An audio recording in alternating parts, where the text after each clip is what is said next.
Assalamualaikum warahmatullahi wabarakatuh. Apa kabar anak ibu semuanya? Ibu berharap kamu semuanya dalam keadaan baik, selalu menjaga kesehatan, dan selalu bersyukur atas nikmat yang telah diberikan Tuhan Yang Maha Esa, Allah Subhanahu wa Ta'ala, kepada kita. Nah, untuk itu sebelum memulai pembelajaran pada hari ini, ada baiknya mari kita berdoa, menundukkan kepala sejenak, memohon kepada Tuhan agar kita diberi kelancaran. Berdoa dimulai.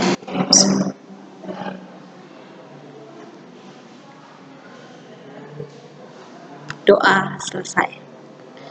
Nah, Ibu, pertemuan kita kali ini akan membahas masalah penjualan barang dagang secara angsuran.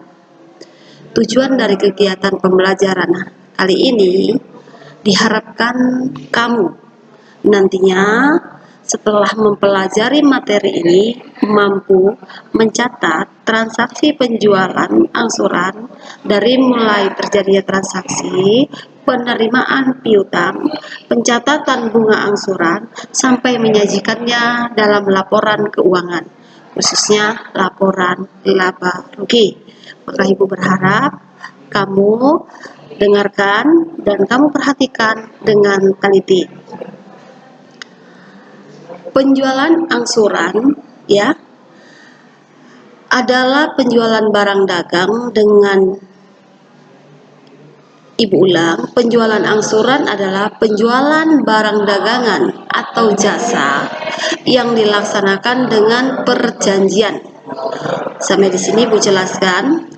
Penjualan barang dagang atau jasa yang dilaksanakan dengan perjanjian, maksudnya ketika terjadi transaksi antara penjual dan pembeli membuat kesepakatan atau perjanjian, di mana di situ disepakati dari mulai penyerahan uang muka sampai nanti jangka waktu yang diberikan kepada pembeli untuk melunasi utangnya kepada pihak penjual, dan bagaimana cara membayarnya berikut syarat-syarat yang sudah dibuat pada saat terjadinya transaksi penjualan. Nah, pembayaran dilakukan secara bertahap atau dicicil. Sisa terutang itu dibayar setelah akad. Nah, hal-hal yang perlu dipertimbangkan dalam penjualan cicilan. Yang pertama itu adalah uang muka atau down payment. Down payment itu dibayar pada saat terjadinya transaksi. Jumlahnya tergantung kesepakatan antara penjual dan pembeli. Kemudian menentukan jangka waktu atau periode pembayaran cicilan. Nah, ini dalam akad juga tertulis bahwasanya sisa terutang dibayarkan dalam jangka waktu berapa lama dan berapa kali masa angsuran.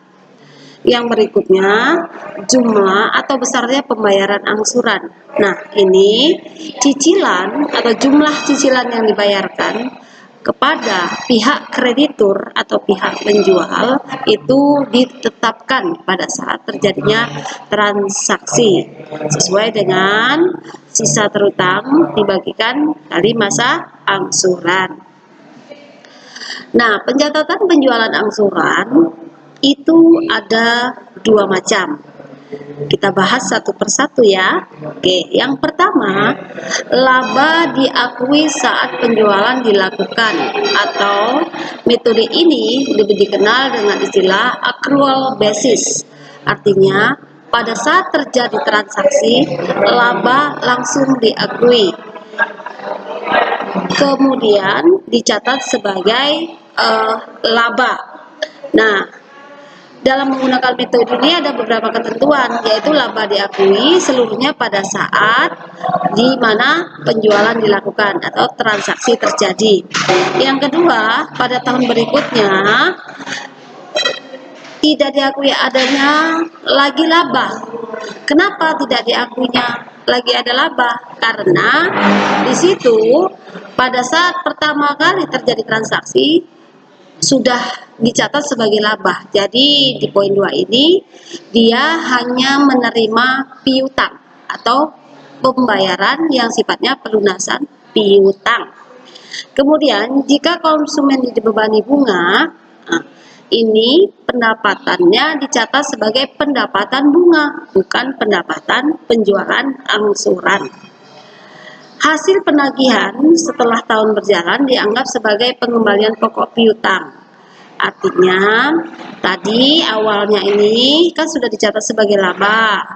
Jadi, yang di saat terjadi penagihan itu tidak ada lagi laba, tapi hanya menerima piutang. Paham ya? Oke, next. Untuk lebih jelasnya, Ibu berikan contoh soal.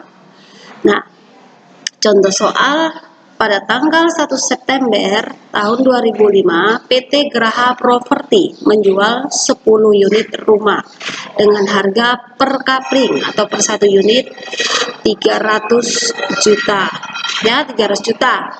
Dan dijual dengan harga 400 juta. Jadi harga per unit 300 juta, dijual satu unit dengan harga 400 juta. Nah, sisa terutang dikenakan bunga 10% per tahun.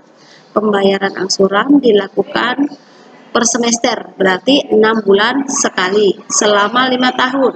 Berarti 1 tahun 2 kali ya, 1 tahun 2 kali, 2 kali 5 sama dengan 10 semester, berarti 10 kali angsuran. Dengan uang muka 20% dan bunga dihitung dari sisa pinjaman. Oke, kita langsung masuk ke jawaban agar lebih jelas. Nah, pada saat terjadi penjualan, ini ya, 10 unit rumah dijual dengan harga 400 juta. Ini Ibu buat dalam ribuan. Jadi, kita baca 10 unit dikali 400.000, maka hasilnya 4 juta. Ini adalah hasil penjualan. Hasil penjualan ini dicatat nantinya ya setelah dipotong uang muka. Uang mukanya 20%. 20% dari 4 juta itu adalah 800.000. Maka sisa terutang 4 juta dikurang 800.000 adalah 3.200.000 ya, 3.200.000. Kemudian rumah tadi dijual, yang dijual 400.000 ini harga pokoknya adalah 300 juta, atau di sini di dalam ribuan 300.000. Maka harga pokok 10 unit rumah dikali 300.000 sama dengan 3 juta ya. Nah, 4 juta dikurang 3 juta, labanya 1 juta ya. Atau kalau disebutkan tadi 4 miliar dikurang 3 miliar harga pokok penjualannya, labanya 1 miliar. Tapi ini kan dicatat dalam ribuan ya. Oke, uang muka dicatat sebagai kas. Sisa terutang 4 juta dikurang 800.000 dicatat sebagai piutang angsuran.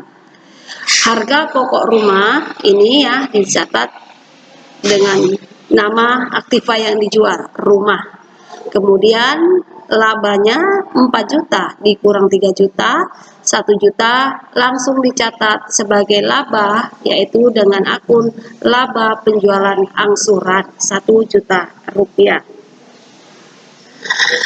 Nah, untuk mencatat jurnal penyesuaian pada saat perhitungan bunga ya, di sini kita lihat bunga yang masih harus diterima 4 bulan. Kita lihat soalnya. Nah, ini pembeliannya tanggal 1 September.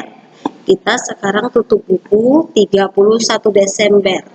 Jadi 1 September sampai dengan 31 Desember adalah 4 bulan. Maka 4 bulan dibagi 12 bulan atau 1 tahun dikali bunga 10% ya. Di bunganya 10% per tahun. Nah, 10% dikali ya, dikali sisa terutang. Sisa terutang ini dia ya, Itu angsurannya. Tadi kan DP-nya 800, 4 juta dikurang 800, 3.200.000. Ini dia namanya sisa terutang. Jadi 4/12 kali 10% kali 3.200.000 hasilnya 106.667. Dicatat sebagai pendapatan bunga. Karena belum diterima, maka dicatat dengan akun piutang bunga pada pendapatan bunga. Nah, berikutnya pada saat nanti tanggal 31 Desember 2005 untuk menutup akun-akun tersebut, maka jurnalnya dibuat, laba yang didebit, pendapatan bunga yang Ibu lagi, laba penjualan angsuran yang dikredit, pendapatan bunga yang dikredit, kita debitkan. Nih, kemudian yang dikreditkan ikhtisar laba rugi, agar saldonya nanti pada awal periode menjadi 0 kembali. Nah, kemudian dibuat jurnal pembalik. Jurnal pembaliknya sini ya, piutang bunga pada pendapatan bunga, tinggal balikkan saja pendapatan bunga pada piutang bunga. Nah, ini pada saat penerima angsuran pertama. Pada saat penerima angsuran pertama, sisa terutang tadi adalah nih 3.200.000. Maka dibagikan dengan 10 kali masa angsuran ya, 10 kali masa angsuran. Jadi angsurannya per 1 kali bayar adalah 320.000. Ditambah bunganya karena 1 semester itu adalah 6 bulan, maka 6 dibagi 1 tahun atau 12 bulan dikali 10% dikali sisa terutang 3.200.000. Inilah hasilnya 160.000. Maka dicatatlah dia dengan jurnal ya, berapa kas yang diterima, angsurannya ya, ini angsuran ditambah bunga, maka jumlah yang diterima kas adalah 480.000 dengan rincian piutang angsurannya 320.000 dan pendapatan bunganya 160.000 ya. Kas 480.000 pada piutang angsuran 320.000 pada pendapatan bunga 160.000. Masa angsuran kedua, penerimaan angsuran kedua bulan September ya, bulan September, yaitu angsuran pokok kan tetap jumlahnya ya, dari awal ini angsurannya sama 320.000 diberikan bunganya karena sama 1 semester maka 6/12 dikali 10% bunga per tahun dikali, ini kan awalnya utangnya 3.200.000, kemudian dibayar di angsuran pertama 320, dikurangkanlah kan gitu ya, jadi 3.200.000 dikurang 320.000 dikalikan 10% kali 6/12 hasilnya 144.000. Jurnalnya dicatat masih sama ya, angsurannya sama ini kemudian bunganya yang berbeda karena hutangnya udah berkurang pasti bunganya tambah kecil kan. Oke, begitu juga seterusnya. Ini dia ya, lanjut ke berikutnya, kita masuk ke tabel untuk lebih jelas lagi. Ini pada awal pembelian uang muka dibayar 800.000, jumlah yang dibayar 800.000. Harga ininya tadi, harga rumahnya totalnya adalah 4 juta atau 4 miliar ya, ini dalam ribuan. Maka 4 juta dikurang 800.000 hasilnya 3.200.000. Jumlah angsuran nih mulai angsuran pertama sampai terakhir itu sama, hanya bunganya yang berbeda karena bunganya ini dihitung berdasarkan sisa terutang, maka makin lama akan makin menurun atau makin mengecil. Nah, jadi dari sini kita lihat ya, ini jumlah pembayarannya, ini 160 bunga ditambah angsuran, 144.000 ditambah angsuran. Nah, ini jumlah yang diterima dari pihak debitur ya. Nah, ini dia. Nah, sedangkan sisa terutang adalah 4 juta dikurang 800.000, 3.200.000 itu saat transaksi. Kemudian begitu masuk masa cicilan 3.200.000 dikurang 320. Jadi dapatnya 2.880. 2.880 dibayarkan yang ini. Berkurang berarti kan ini dia. Begitu seterusnya hingga nanti sampai dengan angsuran terakhir tanggal 1 September 2010 saldonya 0 karena telah lunas. Nah, ini metode yang kedua. Metode laba diakui proporsional dengan penerimaan kas. Artinya, laba itu diakui setelah uang itu diterima. Ini yang pertama, perhitungannya sama seperti yang tadi. Akan tetapi di sini ya, ini rumahnya 3 juta. Ini tadi dicatat sebagai laba penjualan angsuran. Pada metode ini dicatat dengan akun LKBD, artinya laba kotor belum direalisasi, artinya belum diterima. Kemudian begitu juga dengan yang ini, masih sama ya. Ini piutangnya dicatat, pendapatan bunganya dicatat dengan piutang bunga karena belum diterima pada pendapatan bunga. Kemudian penyesuaian LKBD. Penyesuaian LKBD ini labahnya itu adalah 25% dari harga jual. Maka setiap kali jumlah yang diterima atas pelunasan piutang yang diakui labanya itu adalah 25%. Maka ketika penerimaan yang 800.000 ya dicatat dengan LKBD, laba kotor belum direalisasi pada laba kotor direalisasi sebesar 200.000. Angka 200.000 ini adalah 25% dari uang muka yang diterima.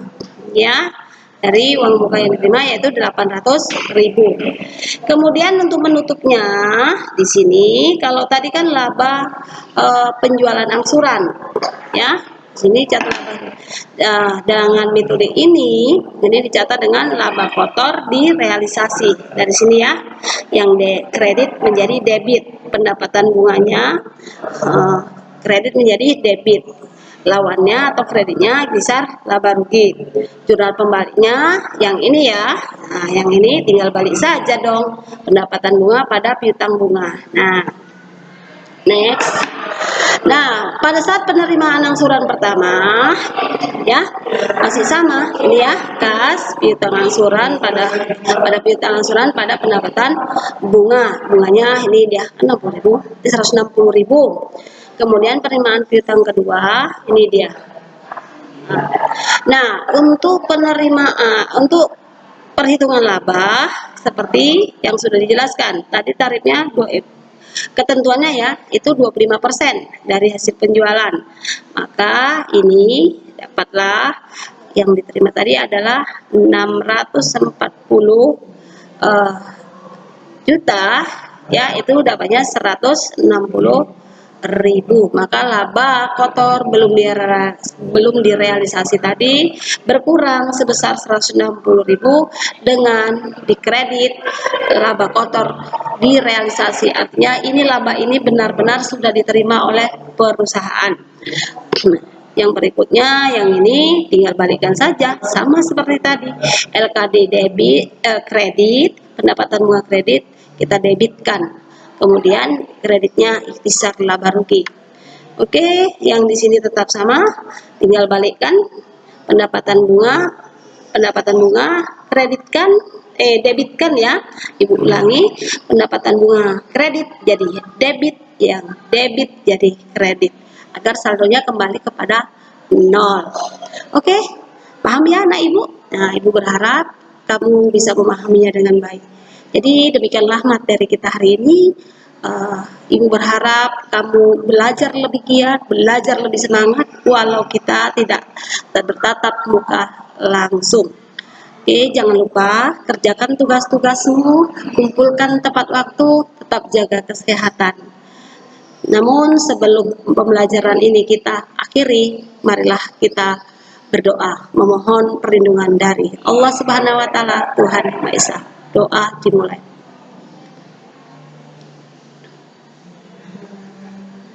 Doa selesai.